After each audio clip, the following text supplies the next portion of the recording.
नमस्कार दोस्तों, स्वागत है आपका हमारे चैनल पर।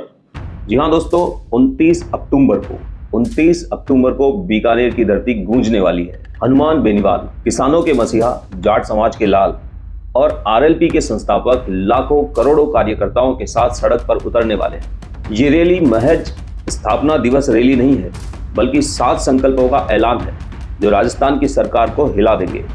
सवाल यह है कि क्या ये रैली 2028 के चुनावों का आधार बनेगी? क्या बीजेपी सरकार पर सीधा प्रहार होगा? तो दोस्तों, इस वीडियो में हम एनालिसिस करेंगे इसी के हर एक पहलू पर।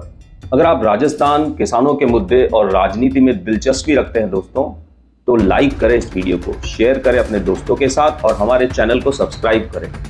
और दोस्तों, अगले वीडियो के नोटिफिकेशन को पाने के लिए बेल आइकन भी प्रेस करें। तो चलिए शुरू करते हैं हम इस स्टोरी को। दोस्तों, आज का टॉपिक एकदम साफ है। क्या है हनुमान बेनीवाल की 29 अक्टूबर को होने वाली रैली के मायने? ये रैली आरएलपी के 7वें स्थापना दिवस पर हो रही है। जगह बीकानेर जिला मुख्यालय। समय सुबह 10 बजे से चालू होकर शाम तक। बेनीवाल ने खुद कहा है ये रैली ऐसी होगी कि संपूर्ण राजस्थान हिल जाएगा। क्यों? क्योंकि यहां पर 7 संकल्पों का ऐलान होगा। कानून व्यवस्था, किसान, पर्यावरण से जुड़े हुए मुद्दों पर। हाल ही बेनीवाल श्री गंगानगर हनुमानगढ़ पहुंचे, जहां पर किसानों ने उनका जबरदस्त स्वागत किया। एक्स पर बीकानेर चलो का हैशटैग ट्रेंड कर रहा है। दोस्तों, इस वीडियो में हम बात करेंगे कि वो 7 संकल्प क्या हो सकते हैं। हाल ही की ताजा घटनाओं के आधार पर हम अनुमान लगाएंगे और क्या हो सकता है उनका राजनीतिक असर। तो दोस्तों, सीट बेल्ट बांध लीजिए और शुरू करते हैं। बेनीवाल का स्टाइल सड़क से संसद तक, बिल्कुल चुप नहीं बैठते हैं। फिर चाहे भजनलाल सरकार पर लॉ एंड ऑर्डर को लेकर तंज हो या मोदी सरकार पर अग्निवीर योजना को लेकर हमला। हाल ही में आईपीएस तबादलों पर बोले कि इनमें राजनीतिक हस्तक्षेप बंद होना चाहिए। दोस्तों, बेनीवाल की ताकत उनकी सादगी, साहस और जनसंपर्क में है। अब ये रैली इस सफर का नेक्स्ट चैप्टर है। क्यों? क्योंकि अपने 7वें स्थापना दिवस पर आरएलपी कुछ बड़ा कदम उठाने वाली है। दोस्तों, 29 अक्टूबर की ये रैली आरएलपी के स्थापना दिवस पर शक्ति प्रदर्शन का मुख्य कार्यक्रम है।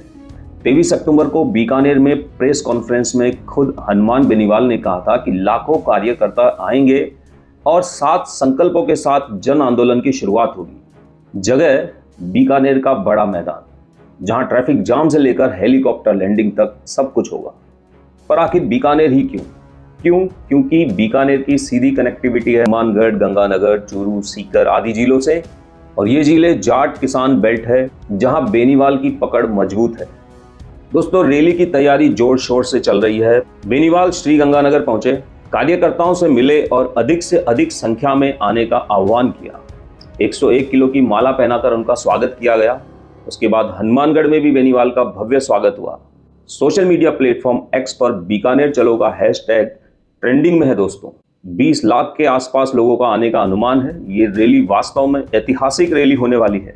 दोस्तों, रैली का असली आकर्षण है वो 7 संकल्प। बेनीवाल ने कहा है कि ये 7 संकल्प रैली में घोषित किए जाएंगे, लेकिन ये संकल्प निकले जनता के दर्द से हैं। दोस्तों, संकल्प क्या होंगे इसका खुलासा तो खुद बेनीवाल 29 अक्टूबर की रैली में करेंगे, लेकिन हाल ही की ताजा घटनाओं और उन पर बेनीवाल की प्रतिक्रिया से हम अनुमान लगा सकते हैं कि वो 7 संकल्प क्या होंगे। इस वीडियो में उन्हीं 7 संभावनाओं पर हम लोग बात करने वाले हैं।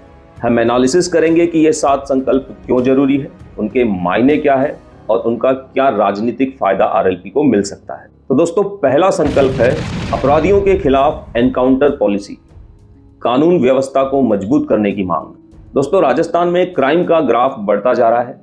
बेनीवाल का कहना है कि जैसलमेर, बीकानेर, कोचामन, इनमें हत्याएं हो रही है और राजस्थान सरकार सो रही है। सख्त एनकाउंटर से अपराधियों में डर बनेगा। ये मुद्दा युवाओं और महिलाओं में सिक्योरिटी की भावना को मजबूत करेगा, ग्रामीण वोटर्स को बेनीवाल से जोड़ेगा और 2028 में कानून और सुरक्षा मुद्दे पर आरएलपी को बाकी पार्टियों से आगे खड़ा करेगा। दोस्तों, दूसरा संकल्प है किसानों को एमएसपी की गारंटी, फसल का पूरा दाम मिले, कृषि कानून रद्द हो। दोस्तों, ये बेनीवाल का कोर मुद्दा है। बेनीवाल का किसान आंदोलन जारी है। स्वामीनाथन कमीशन लागू हो, 2020 वाले कानून वापस लाए जाएं। दोस्तों, इन मुद्दों से राजस्थान के 70% किसान प्रभावित होंगे और राजस्थान में आरएलपी का किसान वोट बैंक और मजबूत होगा। दोस्तों, जो तीसरा संकल्प हो सकता है वो है युवाओं के लिए स्थायी नौकरियां हो। अग्निवीर योजना खत्म हो और भर्तियों की संख्या दोगुनी की जाए। दोस्तों, बेनीवाल ने अपने हालिया बयान में कहा है कि अग्निवीर योजना से युवाओं में बेरोजगारी बढ़ रही है, शिक्षा लोन माफी हो, भर्तियों की संख्या दुगनी की जाए। ये ऐसे मुद्दे हैं जो युवाओं में आरएलपी की लोकप्रियता को बढ़ाएंगे और अगले इलेक्शन में आरएलपी के यूथ विंग को एक्टिवेट होने में मदद करेंगे। दोस्तों, संकल्प 4 हो सकता है गोचर अंगोर भूमि बचाओ। सोलर कंपनियों की मनमर्जी को रोका जाए, पर्यावरण संरक्षण पर सरकार ध्यान दे। बीकानेर जैसलमेर में हजारों एकड़ से पेड़ काटे गए हैं। बेनीवाल ने हालिया बयान दिया है कि सरकार कॉरपोरेट की कठपुतली बनी हुई है। उनकी मांग होगी कि ग्रीन पॉलिसी लागू हो, किसानों की जमीनें सुरक्षित रहें। दोस्तों, इस मुद्दे से एक नया वोट बैंक जो पर्यावरण एक्टिविस्ट है उनका बेनीवाल के साथ जुड़ सकता है। दोस्तों, 5वां संकल्प हो सकता है मीडिया फ्रीडम, पत्रकारों पर दबाव बंद हो। बेनीवाल के बयान कि सच्चाई दबाना लोकतंत्र की हत्या है से हमको ये हिंट मिलता है। अंतः उपचुनाव का जिक्र किया जा सकता है, प्रेस प्रोटेक्शन लॉ के बारे में बात की जा सकती है। ये बयान इंटेलेक्चुअल मीडिया को आरएलपी की तरफ आकर्षित करेगा और सरकार की सेंसरशिप पॉलिसी पर चोट करेगा। दोस्तों, 6वां संकल्प हो सकता है कि आईपीएस तबादले रोके जाएं, तबादलों में सरकारी हस्तक्षेप कम से कम हो। हाल ही में बेनीवाल के दिए गए बयान कि तबादलों में गहलोत और शर्मा का गठजोड़ है, ये बयान हमें इंगित करता है कि इस मुद्दे को भी उठाया जा सकता है। इससे सिविल सर्विस रिफॉर्म होगा, पुलिस इंडिपेंडेंट बनेगी और ग्रामीणों में विश्वास बढ़ेगा। और दोस्तों, 7वां और आखिरी संकल्प हो सकता है आरएलपी का अगले 3 साल का रोड मैप। व्यवस्था परिवर्तन की बात हो सकती है, जवान और किसान की पार्टी, इस छवि को और मजबूत किया जा सकता है। पावर शेयरिंग, गठबंधन स्ट्रेटजी, इन पर चर्चा की जा सकती है। आरएलपी को नेशनल लेवल तक ले जाने के रोड मैप पर बात की जा सकती है। दोस्तों, ये संकल्प महज वादे नहीं बल्कि एक एक्शन प्लान हो सकता है जो राजस्थान में बीजेपी कांग्रेस के एकाधिकार को तोड़ सकता है और आरएलपी को राष्ट्रीय स्तर पर पहचान दिला सकते हैं। दोस्तों, अब बात करते हैं इस रैली के राजनीतिक मायने, चैलेंजेस और भविष्य पर। दोस्तों, रैली के मायने लोकल से आगे स्टेट लेवल पर भूचाल लाने के होंगे। Law and order, solar scheme और नशे को मुद्दा बनाकर बीजेपी पर अटैक किया जा सकता है। जैसा बेनीवाल ने बयान दिया था कि मुख्यमंत्री और पूर्व सीएम का गठजोड़ है, उससे हम अंदाजा लगा सकते हैं कि कांग्रेस पर भी अटैक होगा। 2028 विधानसभा चुनाव में आरएलपी 10 से 15 सीटों से आगे जा सकती है और बेनीवाल किंग मेकर की भूमिका में आ सकते हैं। जाट वोट शिफ्ट होंगे, नॉर्थ राजस्थान में डोमिनेंस बढ़ेगा। राष्ट्रीय स्तर पर भी बेनीवाल एनडीए को दबा सकते हैं। एक्स पर 20 लाख कार्यकर्ताओं के अनुमान के पोस्ट किए जा रहे हैं। बीकानेर चलो ट्रेंड कर रहा है, कार्यकर्ता जोश में है। तो दोस्तों, ऐसे में चैलेंज है फंडिंग का और ऑर्गेनाइज करने का।